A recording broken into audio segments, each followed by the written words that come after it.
अस्सलाम वालेकुम, मैं हूं शाहजेब खानजादा। IMF ने दुनिया भर की मईशत के एदाद-ओ-शुमार बता दिए हैं कि जितनी तवक्को थी उससे ज़्यादा बड़ी रिसेशन होगी। -3% नहीं बल्कि -4.9% दुनिया भर की इकॉनमीज गिरेंगी। पाकिस्तान की मईशत इस साल गिरेगी, अगले साल महज 1% से ही ग्रो कर पाएगी। पाकिस्तान में आज स्टेट बैंक ऑफ पाकिस्तान ने शरह सूद भी कम कर दी। इन तमाम चीज़ों पर हम बात करेंगे, मगर सबसे पहले जिक्र होगा वज़ीर आज़म इमरान खान ने आज कौमी असम्बली में तकरीर की, अपनी हुकूमत पर होने वाली तनकीद का जवाब दिया। एक एक करके, चाहे उनकी हुकूमत की मुआशी पॉलिसी हो, चाहे कोरोना पॉलिसी हो, चाहे फॉरेन पॉलिसी हो, सबका दिफा किया। और हम आपको एक एक करके दिखाएंगे, क्योंकि उसका जवाब भी आज अपोजिशन की तरफ से बिलावल भुट्टो जरदारी और ख्वाजा आसिफ ने दिया। वज़ीर आज़म ने अपनी मुआशी पॉलिसी के हवाले से कि वो कोरोना के पीछे नहीं छुप रहे, कोरोना से पहले उनका कहना था कि मईशत को किस तरीके से वो बेहतर कर रहे थे, उन्होंने बताया 20 अरब डॉलर से आज 3 अरब डॉलर पे हमारी करंट अकाउंट डेफिसिट आया।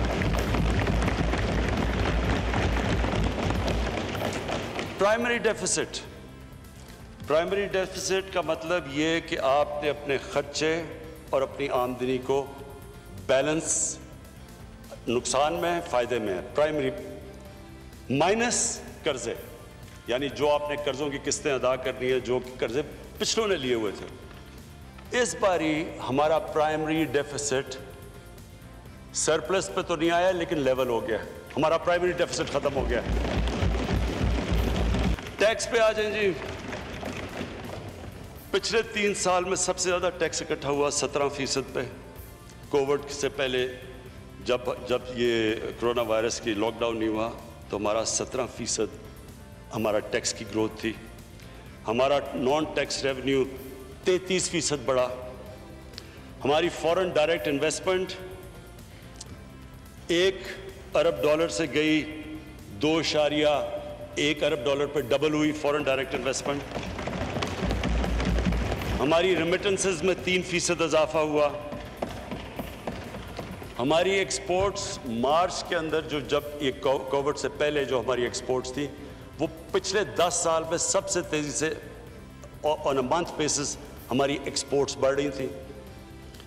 और हमारी जो रेटिंग थी, जो कि दुनिया की रेटिंग एजेंसीज रेट करती है मुल्क को, हमारी B3 पॉजिटिव चली गई, यानी कि दुनिया रिकग्नाइज करना शुरू होगी कि इकोनॉमी हमारी इंप्रूव कर गई है। और अब तक हम 5000 अरब रुपए कर्जे वापस कर चुके, जो कर्जे पिछली हुकूमतों ने लिए।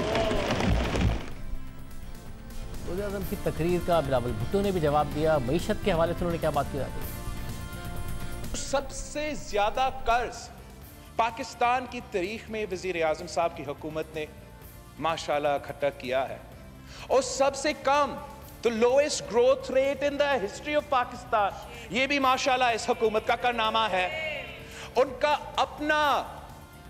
अपना वजीर, उनका अपना प्लानिंग डिपार्टमेंट का अपना रिपोर्ट कहता है कि जो पाकिस्तान की मुआशी सूरत हाल है, कोविड से पहले बुरा था।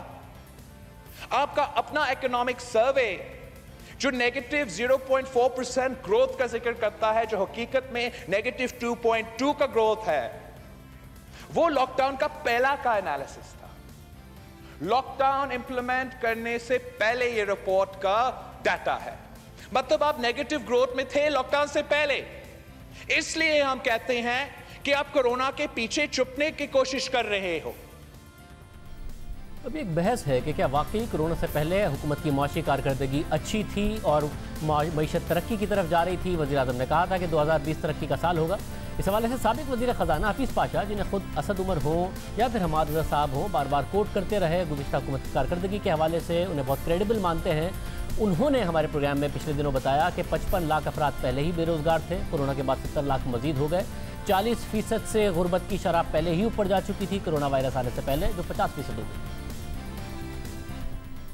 देखिए, कोरोना से पहले तक तकरीबन 55 लाख हमारे मजदूर बेचारे बेरोजगार थे, और कुछ इजाफा हुआ था पिछले 1.5 साल में, इसलिए कि शरह नमू बहुत कम रही।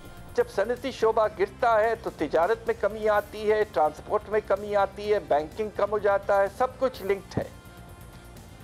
तो हमारा अंदाज़ा ये है कि अभी तक तकरीबन और 65 से 70 लाख लोग बेचारे बेरोज़गार हो चुके हैं। यानी कि इस वक्त मुल्क में अंदाजे के मुताबिक 1 करोड़ 10 लाख से लेकर 1 करोड़ 20 लाख लोग पाकिस्तान के बेरोज़गार हो चुके हैं, और खुदा न खास्ता इस बात का ख़तरा है कि और बेरोज़गारी भी हो सकती है। तो इस बेरोज़गारी के नतीजे में गुर्बत की शरह में कितना इजाफा हुआ है? देखिए, प्लानिंग कमीशन ने एक यूनाइटेड नेशंस डेवलपमेंट प्रोग्राम के साथ 2015 में एक बहुत बड़ा सर्वे के रिजल्ट्स निकाले थे, जिसे हम मल्टी डायमेंशनल पॉवर्टी कहते हैं। ये एक नया तरीक़ा है गुर्बत को बारे में एक मेजरमेंट करने का। उसके तहत तकरीबन उस वक्त इस मुल्क में 38% पॉपुलेशन गरीब थी। उसके बाद कुछ अरसा तो हालात कुछ बेहतर हुए, जबकि शरह नमू 5-5.5% के रेंज में रहा। मगर इस साल और पिछले साल कोरोना आने से भी पहले कुछ इजाफा हो चुका था। हमारा अंदाज़ा यह है कि यह 40% से भी ज़्यादा जा चुका था। अब जो है, खुदा न खास्ता अंदाज़ा ये है कि जिस तरह हालात हैं कि तकरीबन ये मेरे ख्याल से 48 से 50% की रेंज में जा चुका है। यानी कि इस वक्त पाकिस्तान के तकरीबन आधी पॉपुलेशन गरीब हो चुकी है। ये बहुत ही अफसोसनाक हालात हैं। 50%, आधी पाकिस्तान की आबादी गरीब हो चुकी है। कोरोना से पहले ही 40% हो चुकी थी। अगर एदाद-ओ-शुमार का जायज़ा लें और फरवरी में क्या एदाद-ओ-शुमार थे, स्टेट बैंक क्या कह रहा था, IMF क्या कह रहा था, वर्ल्ड बैंक क्या कह रहा था, तो ये भी आपके सामने रख देते हैं। वर्ल्ड बैंक ने पाकिस्तान की मईशत की तरक्की की शरह के लिए टारगेट पहले ही कम कर दिया था। वर्ल्ड बैंक ने रवा माली साल के लिए पाकिस्तान की तरक्की की शरह 2.4%, जबकि 2021 और 2022 के लिए बिलतरतीब 3% और 3.9% लिखी। इस तरक्की की शरह के साथ ना तो रोज़गार के मौके पैदा होने थे, ना ही 2020 खुशहाली का साल होना था अगर कोरोना वायरस ना भी आता। हालांकि इस साल ही बांग्लादेश 7% और भारत की तरक्की की शरह कम होकर भी वर्ल्ड बैंक ने 5% बताई थी। सिर्फ वर्ल्ड बैंक ही नहीं, पाकिस्तान की स्टेट बैंक की रवा माली साल की पहली छमाही की रिपोर्ट भी यही दास्तान बताती थी। स्टेट बैंक की रवा माली साल की पहली छमाही रिपोर्ट के मुताबिक पाकिस्तानी मईशत मुआशी तरक्की का 4% का टारगेट हासिल नहीं कर पाएगी, और इसकी वजह ज़राअत के शोबे में खरीफ की अहम फसलों की पैदावार में टारगेट के मुकाबले में कमी है। इसके साथ साथ बड़ी सनतों की पैदावार में भी पहली छमाही में 5.9% की कमी देखी गई है। स्टेट बैंक की रिपोर्ट के मुताबिक रवा माली साल की भी पहली छमाही में महंगाई की शरह 11.5% रही, जो गुज़िश्ता 7 साल की बुलंद तरीन सतह है। 2012 के बाद पाकिस्तान में इस शरह की महंगाई नहीं देखी गई, और ये गुज़िश्ता साल की पहली छमाही के मुकाबले में दुगनी महंगाई की शरह है। ये पहली छमाही की रिपोर्ट थी कोरोना वायरस आने से पहले और बैनुल-अक़वामी मार्केट में तेल की कीमतें गिरने से पहले।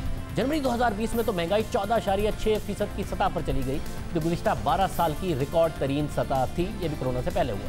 स्टेट बैंक की रिपोर्ट के मुताबिक करंट अकाउंट खसारे में कमी आई है, और वो गुज़िश्ता बरस के मुकाबले में आधा हो गया है।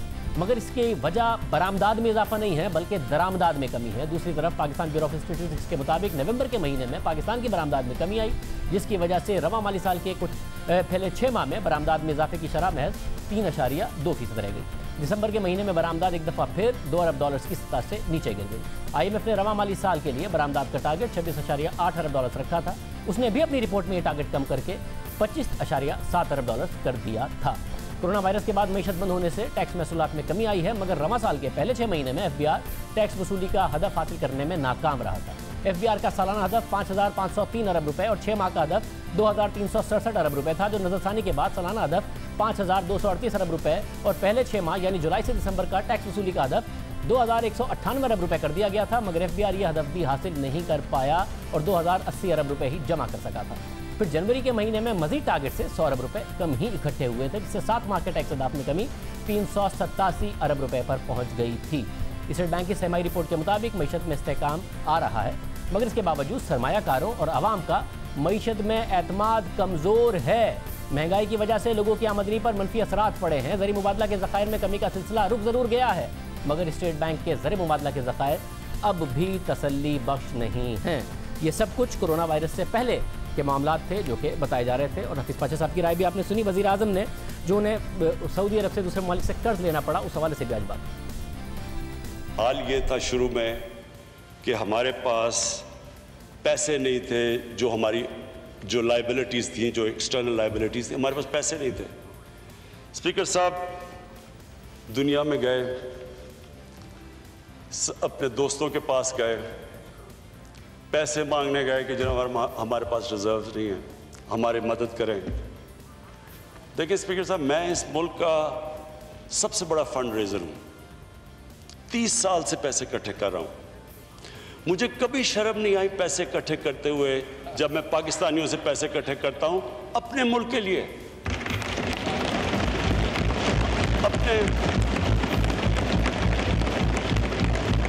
अपने अस्पतालों के लिए, यूनिवर्सिटी जिसमें गरीब बच्चे पढ़ सकते हैं, मुझे कोई शर्म नहीं आती। सैलाब के लिए, ज़लज़ले के लिए, तो अपने लोगों से पैसे इकट्ठे कर रहा हूँ, शौकत खानम के लिए। लेकिन स्पीकर साहब, जो मुझे शर्म आई जब हम दूसरे लोगों से जाके अपने मुल्क के लिए पैसे मांगे। मेरे साथ लोग, मेरे साथ टीम थी, शाहजी मेरे साथ थे, असद मेरे साथ था। देखिए, आप जो मर्जी कर लें, आपका जितना मर्जी वो खैर ख्वाह हो, दोस्त भी हो, लेकिन जब आप हाथ फैलाते हैं ना किसी के सामने, उसकी आंखों में एक लुक आती है, और वो सिर्फ मेरे लिए शर्म की बात नहीं, मेरे मुल्क के लिए है कि मैं मुल्क जब जाके किसी से पैसे मांगता है, और वो हम क्यों मांग रहे थे? हमारे पास पैसे नहीं थे, हम डिफॉल्ट करने के स्टेज पे आए हुए थे। तो हम 3 महीने तो लगे हुए, कभी एक मुल्क में जा रहे हैं, कभी दूसरे मुल्क में पैसे मांगने के लिए। और स्पीकर साहब, ये हमारी वजह से नहीं था, ये हमारे मुल्क की बदकिस्मती कि हमारे जो इस मुल्क में लीडरशिप थी। इस हवाले से आज वफाकी वजीर मनसूबाबंदी असद उमर साहब ने भी काशिफ अब्बासी साहब के प्रोग्राम में कुछ बात की। ये बात दुरुस्त है, रुपया गिर चुका था, करंट अकाउंट खसारा बहुत ज़्यादा बुलंद था, मगर फिर उसके बाद क्या हुआ? उसके बाद सऊदी अरब से इमदाद ली गई, ये बात भी दुरुस्त है। पाकिस्तान के स्टेट बैंक में डॉलर सऊदी अरब ने रखे, मुत्तहिदा अरब अमारात, कतर और चीन से कर्ज लेना पड़ा, पैसे नहीं थे। फिर उसका नतीजा ये भी निकला कि सऊदी अरब के दबाव में वज़ीर आज़म इमरान खान महातीर मोहम्मद से वादा करने के बावजूद मलेशिया समिट में शिरकत नहीं कर सके। और फिर तुर्की के सदर अर्दोगान ने बताया कि सऊदी अरब ने पाकिस्तान के स्टेट बैंक में रखे गए कर्ज के पैसे निकालने की धमकी देकर वज़ीर आज़म इमरान खान को मलेशिया समिट में शिरकत से रोक दिया। पाकिस्तान को खारजा पॉलिसी में एक बहुत बड़ी शर्मिंदगी उठाना पड़ी, मगर क्या इसकी वजह महज करंट अकाउंट खसारा और पिछली हुकूमत की कारकर्दगी थी? क्योंकि सऊदी अरब के साथ पाकिस्तान के ताल्लुकात माजी में भी रहे हैं, ताबुन भी करता रहा है, मगर कभी खारजा पॉलिसी में ऐसी शर्मिंदगी का सामना नहीं करना पड़ा। खुद स्टेट बैंक की रिपोर्ट का जायज़ा लेते हैं जो तहरीक इंसाफ की हुकूमत में आने के बाद है। स्टेट बैंक की रिपोर्ट कहती है, जहाँ तक स्टेट बैंक में सऊदी अरब की तरफ से जमा कराए गए डॉलर्स का ताल्लुक है, तो उसकी तफसीलात भी इस रिपोर्ट में बताई गई हैं। क्योंकि वज़ीर आज़म के मुताबिक वो IMF से माजी की तरह डिक्टेशन लेने को तैयार नहीं थे। वो ये वादा और दावा करके इलेक्शन जीते थे कि वो ना मईशत में IMF का डिक्टेशन लेंगे, ना ही खारजा पॉलिसी में किसी मुल्क का डिक्टेशन लेंगे। पाकिस्तान और सऊदी अरब के ताल्लुकात तारीखी तौर पर बरादराना रहे। सऊदी अरब पाकिस्तान की मुआशी इमदाद करता रहा, सालों से वहाँ नौकरी पाकिस्तानी कर रहे हैं, ज़र मुबादला के ज़खायर भी भेजते हैं, मगर कभी ये नौबत नहीं आई। इसकी वजह क्या थी? तो उसका जो स्टेट बैंक है उसकी रिपोर्ट में जिक्र किया गया है। बिज़नेस कम्युनिटी हुकूमत के पास उस वक्त जब IMF के पास हुकूमत जा नहीं रही थी, तो बिज़नेस कम्युनिटी गैर यकीनी की सूरत हाल का शिकार थी। वर्ल्ड बैंक IMF ने पैसे देना बंद कर दिए थे। तहरीक इंसाफ सितंबर 2018 में अपना बजट ले आई कि ये एक हकीकत पसंदगी पर मबनी बजट है, खसारा कम होगा। असद उमर वज़ीर ख़जाना थे, वो इस पॉलिसी का दिफा करते रहे। बाद में तारीखी खसारा 8.9% का हुआ और असद उमर वज़ारत ख़जाना से हटा दिए गए। और फिर खुद स्टेट बैंक की सालाना रिपोर्ट 2018 और 19 की मुआशी कारकर्दगी पर शाया हुई, और रिपोर्ट के मुताबिक ये बड़ा लाजमी है कि आप ये देखिए कि क्या हुआ। ये रिपोर्ट कहती है स्टेट बैंक की कि करंट अकाउंट खसारे और कर्ज़ों की अदायगी के लिए हुकूमत को चीन, सऊदी अरब, मुत्तहिदा अरब अमारात और कतर से पैसे लेने के लिए इन्हिसार करना पड़ा।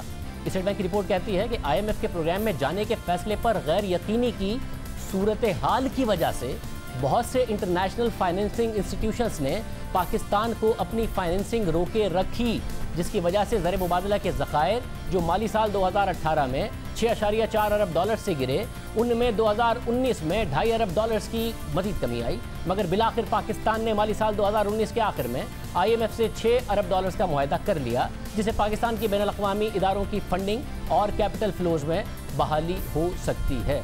यानी स्टेट बैंक की सालाना रिपोर्ट खुद कह रही है कि पहले तहरीक इंसाफ की हुकूमत ने IMF के प्रोग्राम में जाने के हवाले से गैर यकीनी की सूरत हाल रखी, क्योंकि हुकूमत का दावा था कि IMF रुपये की कदर में बेपनाह गिरावट और शरह सूद में बेपनाह इजाफा चाहती है।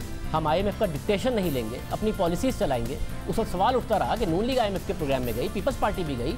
ऐसा क्या है कि तहरीक इंसाफ की हुकूमत से IMF की डिमांड्स पहले की हुकूमतों के मुकाबले में अलग हैं? रुपया पहले ही गिर रहा है, शरह सूद पहले ही बढ़ रही है, मगर तहरीक इंसाफ इस मामले में डिले करती रही। फिर तहरीक इंसाफ की हुकूमत ने गैर यकीनी की सूरत हाल बरकरार रखी, कीमतें बढ़ाती गई, रुपया गिराती गई, कहती रही कि IMF का डिक्टेशन नहीं है, हमारी अपनी पॉलिसी है, क्योंकि हम IMF का डिक्टेशन नहीं लेंगे। दोस्त ममालिक जिनमें सर फहरिस्त सऊदी अरब है, उनसे फंडिंग ली, और जब सब करके भी बात ना बनी, रुपये की कदर गिरती गई, मईशत की सूरत हाल ख़राब होती गई, stock market large scale manufacturing गिरती गई, तो फिर तहरीक इंसाफ की हुकूमत IMF के प्रोग्राम में चली गई।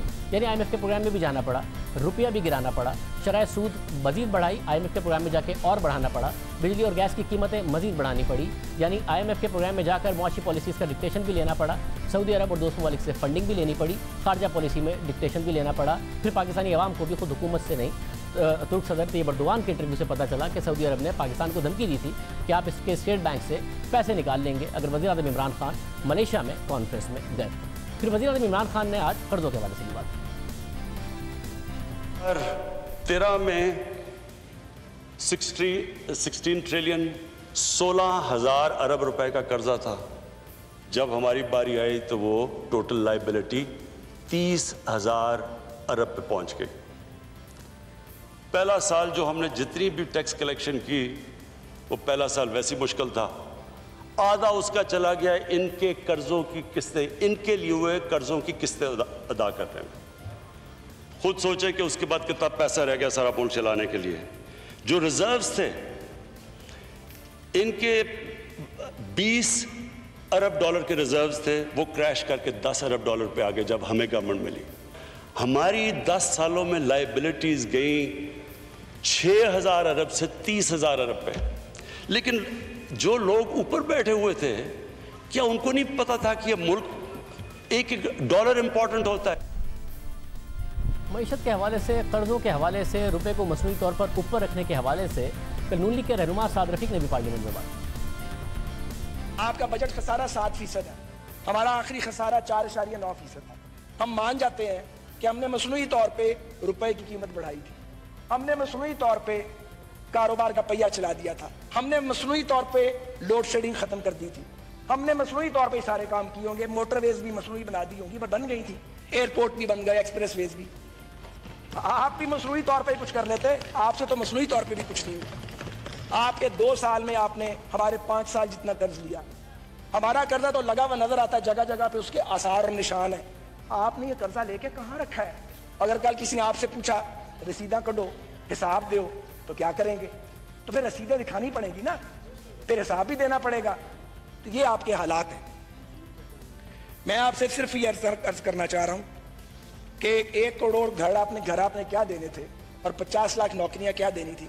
हजारों बेघर हो चुके हैं, लाखों बेरोजगार हो चुके हैं। कर्ज की भी मुसलसल एक डिबेट रहती है। ज़ाहिर वज़ीर आज़म ने आज भी कहा कि उन्हें बहुत ज़्यादा कर्ज मिला, पिछले 10 सालों में बहुत ज़्यादा कर्ज पाकिस्तान पर चढ़ा, इतना पिछले 60 सालों में नहीं चढ़ा जितना 10 सालों में चढ़ा। तो वो भी जो नंबर्स हैं खुद इकोनॉमिक सर्वे के, टोटल डेट एंड लाइबिलिटीज़ के, जब नून लीग की हुकूमत गई तो 28,879 की टोटल डेट एंड लाइबिलिटीज़ छोड़ के गई, जिसमें एक्सटर्नल सेक्टर, प्राइवेट सेक्टर, सारे के सारे उनके कर्जे शामिल थे। मगर तहरीक इंसाफ की हुकूमत में जो टोटल डेट एंड लाइबिलिटीज़ हैं ये बढ़कर 42,820 हो चुकी हैं, जैसा कि आप इस वक्त स्क्रीन पर देख रहे हैं। यानी कि जो नून लीग छोड़ के गई उसके मुकाबले में मज़ीद इस वक्त 29,879 से 42,820 इजाफा तकरीबन हो चुका है 12,500 अरब रुपए का। साथ ही अगर हम डेट एंड लाइबिलिटीज़ देखें तो 2008 में थी जब पीपल्स पार्टी की हुकूमत आई 6,000 अरब रुपए, ठीक कहते हैं वज़ीर आज़म। इकोनॉमिक सर्वे जो खुद अभी हुकूमत का छपा है वो बताता है कि 2013 जब नून लीग की हुकूमत आई तो वो 14,292 पे पहुंच गई, यानी कि तकरीबन 8,000 अरब का उसमें इजाफा हुआ पीपल्स पार्टी के दौर में।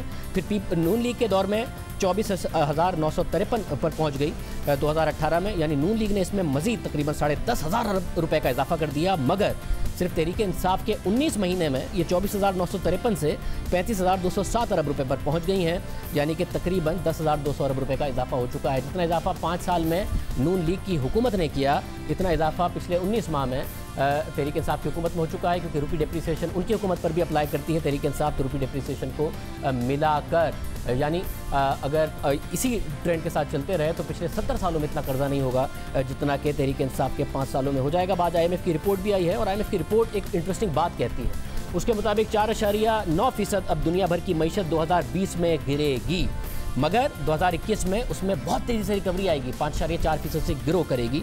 दुनिया भर की इकोनॉमीज़ में बहुत तेज़ी से डिक्लाइन देखा जाएगा, चाहे अमेरिका हो, चाहे यूरोप हो, चाहे एशिया की इकोनॉमीज़ हो। चाइना सिर्फ 1% से ग्रो कर पाएगा, यानी फिर भी मजबूत रहेगा। इंडिया 4.5% से गिरेगा, मगर साथ ही ब्राज़ील जिसने लॉकडाउन नहीं किया, जिसके सदर ने, वो भी 9.1% से गिरेगा। मेक्सिको जिसने इस मामले में डिले किया, वो भी 10.5% से गिरेगा। यानी जिन इकोनॉमीज़ ने शटडाउन नहीं किया वो भी उतना ही गिरेंगी, क्योंकि ज़ाहिर है ग्लोबल इस वक्त सिनेरियो है और फिर आगे जाके रिकवरी होगी। मगर आगे रिकवरी सारी इकोनॉमीज़ की बड़ी तेज़ है। इंडिया 6% से 2021 में ग्रो करेगा, चाइना 8.2% से ग्रो करेगा, दुनिया 5.4% से ग्रो करेगी, मगर पाकिस्तान सिर्फ 1% से ग्रो करेगा। यानी पाकिस्तान एक साल पहले भी कोरोना से इन तमाम मईशतों से कम उसकी ग्रोथ थी, और अब एक साल बाद जब कोरोना से दुनिया निकलेगी तो उसके बाद भी पाकिस्तान की ग्रोथ कम होगी। इसकी क्या वजह है? मोहम्मद सुहेल साहब हमारे साथ मौजूद है। मोहम्मद सुहेल साहब, बहुत शुक्रिया। मोहम्मद सुहेल साहब, ज़ाहिर है आपने देखा 1% आज शरह सूद स्टेट बैंक ने भी कम की है। ओवरऑल आपको लग रहा है एक रिकवरी का अब माहौल है, मईशत खुल भी रही है? लेकिन किसी भी इकोनॉमी में इंटरेस्ट रेट का गिरना ओवरऑल इसको पॉजिटिव ही लिया जाता है। पाकिस्तान के जो सिनेरियो है उसमें भी पॉजिटिव है, क्योंकि चूंकि हुकूमत पाकिस्तान के पास बहुत ज़्यादा फिस्कल स्पेस नहीं है, तो वो जो वायरस से रिलेटेड स्टिमुलस जो दुनिया भर में दिए जा रहे हैं उतना स्पेंड नहीं कर पा सकी।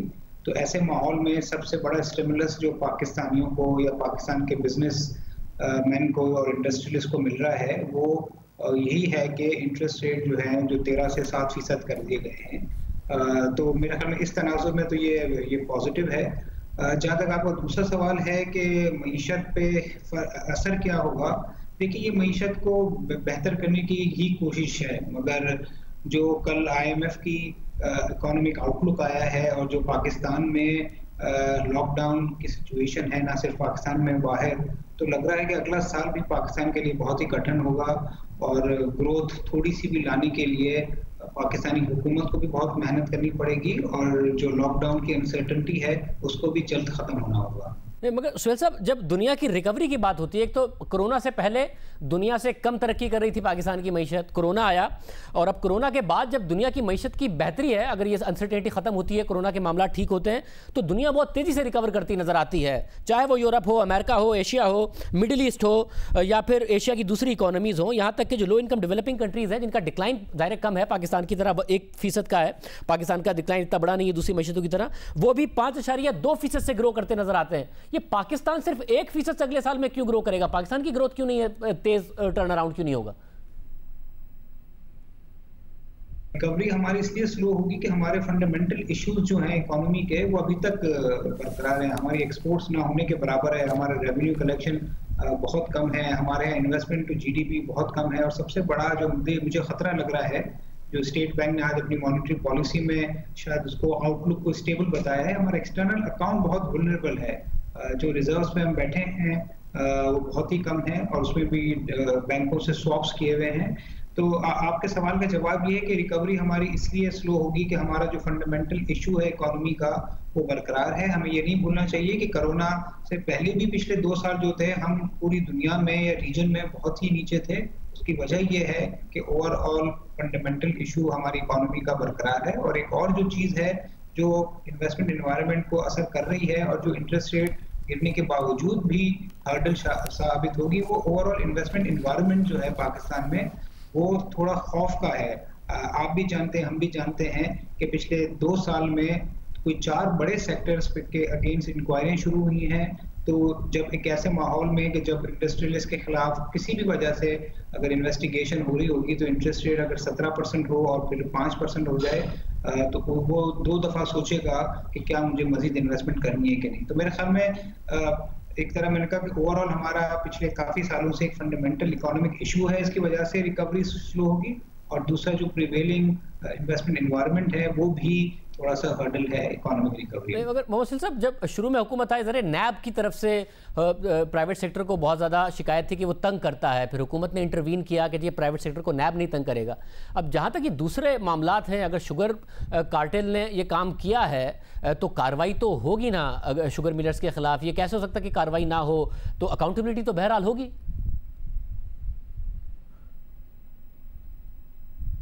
नहीं, उसके बहुत सारे तरीके आईपीपी पे कि अगर कोई चीज इंक्वायरी करनी है तो वो मीडिया को रिपोर्ट दिए बगैर भी हो सकती थी। बहुत सारी चीजें हो सकती हैं। जो हमारे यहाँ रेगुलेटरी बॉडीज होती हैं वो बहुत इन डेप्थ इंक्वायरीज करती हैं और जो मिसकंडक्ट होती है उसको सर्च करती हैं, मगर उसकी अखबार में खबर नहीं लगती है।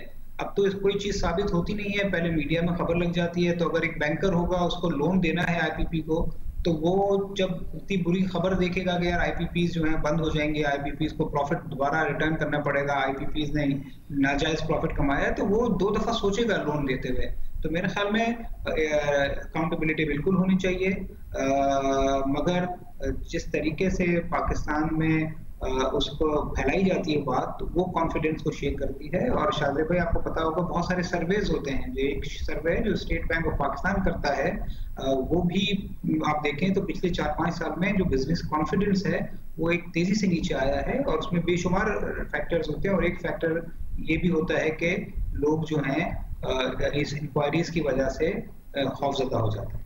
बहुत शुक्रिया। मोहम्मद साहब हमारे साथ मौजूद थे। वो कह रहे हैं जाहिर है इन्वेस्टिगेशन और अकाउंटेबिलिटी हो, मगर मीडिया पर ज़्यादा बात की जाती है। आज भी वैसे देखें तो चीनी की कीमत तो 80 रुपये से ऊपर ही, आवाम को फ़ायदा नहीं हुआ, मगर मीडिया पर बहुत ज़्यादा इसकी बात की गई। आईपीपीज़ की बात की गई कि जी रिपोर्ट आ गई है, पहली दफ़ा ऐसा हुआ है, वज़ीर-ए-आज़म को क्रेडिट दे दिया, कार्रवाई कोई नहीं हुई, मगर मीडिया पर बहुत ज़्यादा बात हुई।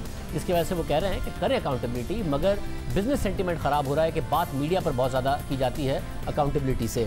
प्रोग्राम में एक ब्रेक शामिल करते हैं। वज़ीर-ए-आज़म ने आज उसामा बिन लादेन के हवाले से भी बात की, उस पर भी शोर मचा हुआ है, पार्लियामेंट में बात करेंगे।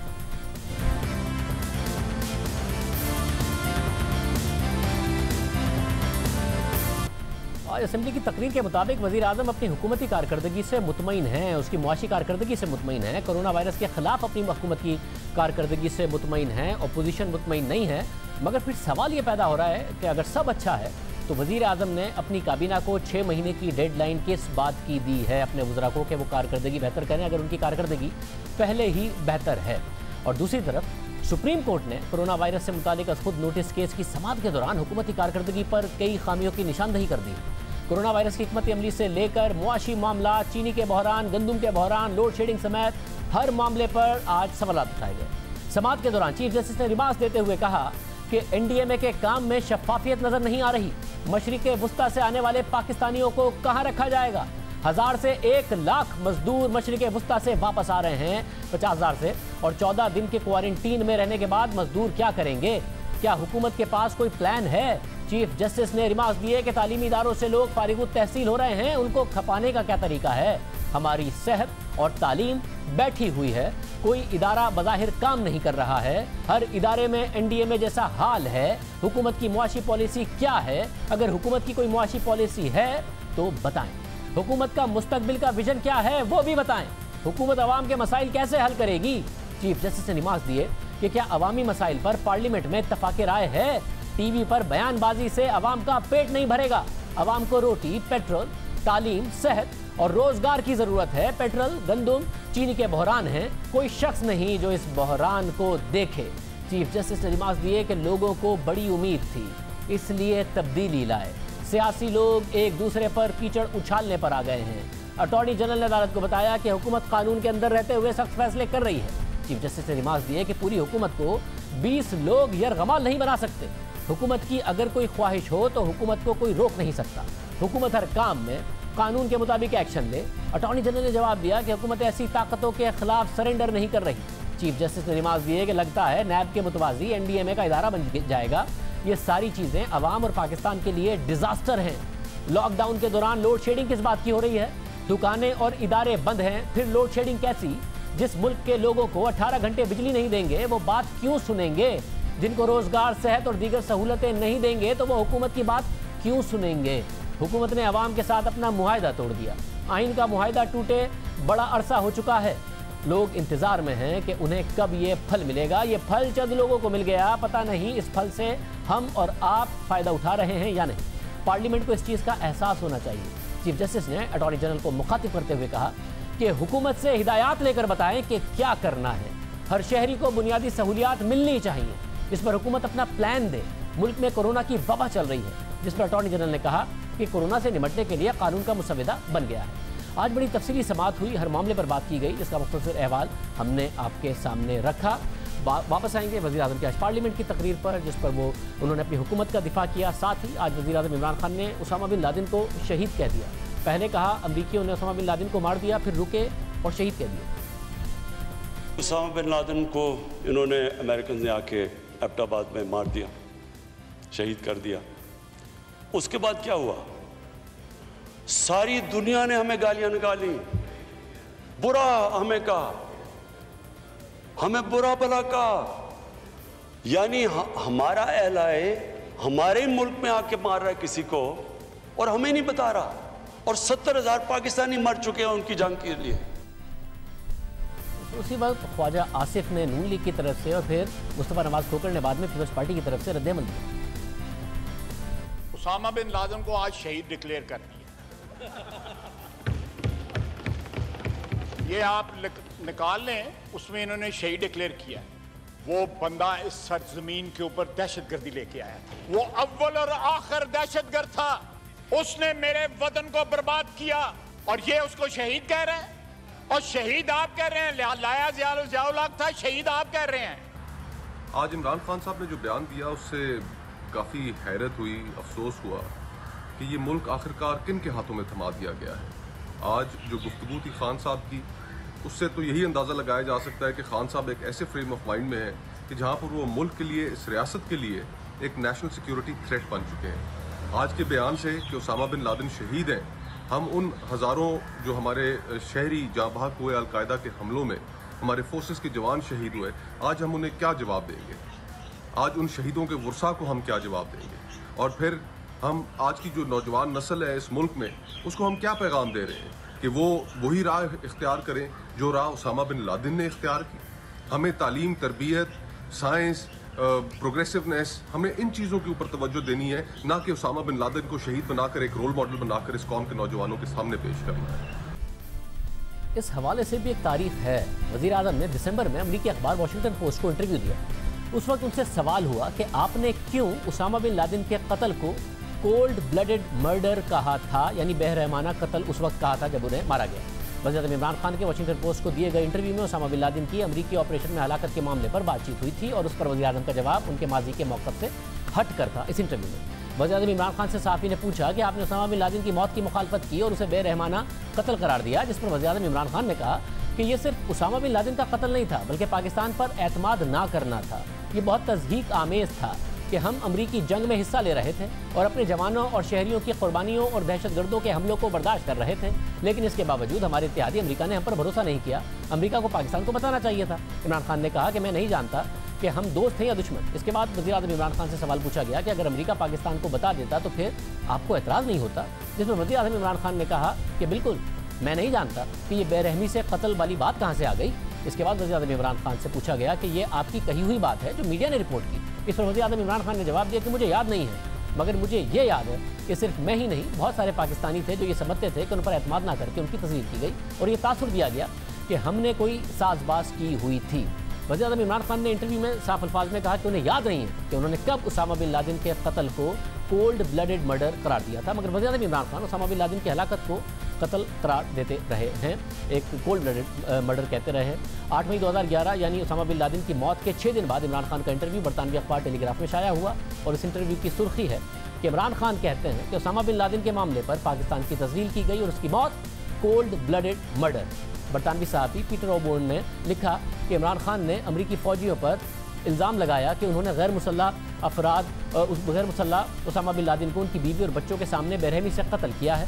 इमरान खान ने कहा कि अमेरिका ने इखलाकी इक़दार और कानून की हुक्मरानी की धज्जियाँ उड़ा दी हैं। इसके अलावा खबर के मुताबिक इमरान खान ने कहा कि उनके लिए सबसे तकलीफदेह बात यह है कि पाकिस्तान ने नहीं, अमेरिका ने उसामा बिन लादेन का सुराग लगाया। उन्होंने इस बात की हुकूमत पर तनकीद की करते हुए कहा कि 40 घंटे के बाद वज़ीर आज़म कौम के सामने आए, कौम को मुबारकबाद दी और दावा किया कि पाकिस्तान ने इंटेलिजेंस फराहम की। जब उन्हें पता था कि उसामा बिन लादेन कहाँ हैं तो उन्होंने अमेरिका पर क्यों इन्हिसार किया, उन्होंने खुद उसामा को क्यों नहीं पकड़ा।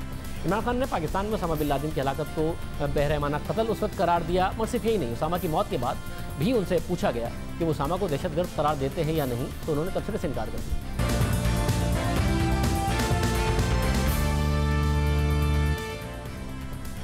सुप्रीम कोर्ट ने आज जस्टिस काजी फाइज ईसा और अदलिया के खिलाफ नाजेबा अल्फाज पर मबनी वीडियो का अज खुद नोटिस ले लिया है और कल इस केस की समाअत भी मुकर्रर कर दी है। इस पूरे मामले का ताल्लुक एक वीडियो से है जो गुज़िश्ता दिनों सोशल मीडिया पर वायरल हुई, जिसमें आगा इफ्तिखार नामी शख्स ने अपोजिशन जमातों के सरबराहों नवाज शरीफ, आसिफ जरदारी पर तनकीद करते हुए अदलिया से मुताल्लिक तौहीन आमेज अल्फाज का इस्तेमाल किया, अदलिया का बंदोबस्त करने की बात की, जस्टिस फाइज ईसा का नाम लेकर उनके केस से मुताल्लिक इशारा देकर उन्हें फायरिंग स्क्वाड के सामने खड़ा करने की बात की गई।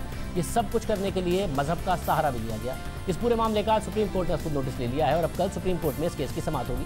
सुप्रीम कोर्ट क्या हिदायत देगी, क्या कार्रवाई करेगी, सब नजरें कल की कार्रवाई पर हैं, क्योंकि इस मामले ने अब जोर पकड़ लिया है। गुज़िश्ता रोज ही जस्टिस काजी फाइज ईसा की अहलिया इस्लामाबाद में इस वीडियो से मुताल्लिक FIR की दरख्वास्त उन्होंने जमा कराई और मौका अख्तियार किया कि मेरे शौहर को कत्ल करने की धमकियां दी जा रही हैं। बज़ाहिर इस शख्स का नाम आगा इफ्तिखार है, लेकिन हतमी तौर पर मुझे इस हवाले से इल्म नहीं है। जस्टिस फाइज ईसा की अहलिया ने अपनी दरख्वास्त में मजीद कहा था कि बहुत से ताकतवर लोग मेरे शौहर से खुश नहीं हैं और मुझे शक है कि ये धमकियां उन चीज़ों का तसलसल है जिसका हम सामना कर रहे हैं। वही डोगर ने मेरे शौहर के खिलाफ शिकायत दर्ज की, जिस पर मेरे शौहर ने पूछा था कि वही डोगर कौन है, लेकिन हुकूमत से किसी ने भी ये बात जाहिर नहीं की और ना ही बताया गया कि वही डोगर किसके लिए काम करता है। मिर्ज़ा शहजाद अकबर, जिनका वज़ीर-ए-आज़म सेक्रेटेरिएट में ऑफिस मौजूद है, वो वही डोगर से मिले हैं, इसलिए दरख्वास्त की जाती है कि आप मिर्ज़ा शहजाद अकबर से वही डोगर से मुतालिक पूछें।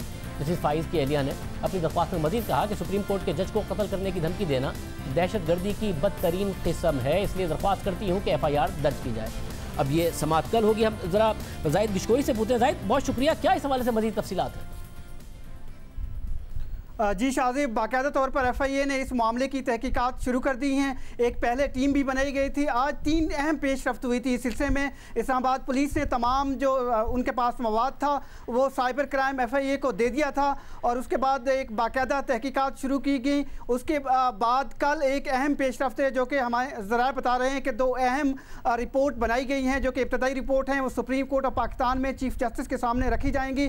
उसके बाद ये उम्मीद की जा रही है, सोर्सेज का बताना है कि FIA एक बड़ी टीम तश्कील देगी जिससे इस केस का पूरा जाविया जो है उसकी तहकीकात की जाएंगी। जी बहुत शुक्रिया जाहिद गिशकोरी इस हवाले से तफसीलात बता रहे थे। अब देखते हैं कि कल अदालत में इस हवाले से क्या समाअत होती है, क्योंकि उनकी अहलिया की तरफ से भी ये अब मामला उठाया गया है, शिकायत की गई। तहकीकात का अहवाल जाहिद गिशकोरी इस हवाले से बता रहे थे। सुप्रीम कोर्ट ने चीफ जस्टिस से नोटिस लिया है जिसकी समाअत अब कल होगी। आज के प्रोग्राम में इतना ही। आपसे कल के प्रोग्राम में मुलाकात होगी। दादी।